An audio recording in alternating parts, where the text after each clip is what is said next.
ইসলামী আন্দোলনের প্রতিষ্ঠা কিভাবে হলো? 1987 সালের 13ই মার্চ বাংলাদেশ মুজাহিদ কমিটির আমির সৈয়দ ফজলুল করিমের নেতৃত্বে বিভিন্ন ইসলামিক ব্যক্তিত্ব ও সংগঠনের যৌথ প্রয়াসের ফলে ইসলামী শাসনতন্ত্র প্রতিষ্ঠার লক্ষ্যে ঐক্যপ্রয়াসী একটি ইস্যু ভিত্তিক আন্দোলন হিসেবে ইসলামী শাসনতন্ত্র আন্দোলনের আত্মপ্রকাশ ঘটে, যা পরবর্তীতে সংগঠন রূপ নেয়। আল্লামা দেলোয়ার হোসেন সাঈদী এই আন্দোলনের মূল উদ্যোক্তা ছিলেন। বাংলাদেশ জামায়াত ইসলামীর বাধার কারণে তিনি এই আন্দোলন থেকে সরে আসেন।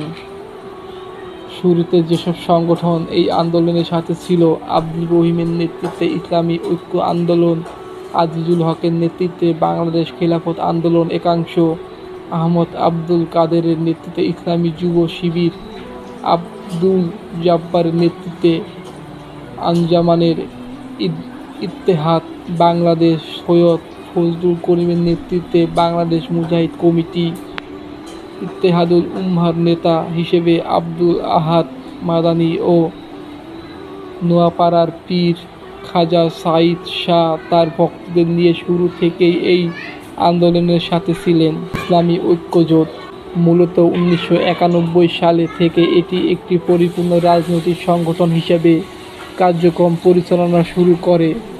1991 সালে পঞ্চম জাতীয় সংসদ নির্বাচনকে কেন্দ্র করে 1990 সালে এরশাদ সরকারের পতনের পর ইসলামী শাসনতন্ত্র আন্দোলন সহ 7টি দলের সমন্বয়ে ইসলামী ঐক্যজোট গঠিত হয়। পঞ্চম জাতীয় সংসদ নির্বাচনে এটি একটি আসনে বিজয়ী হয়।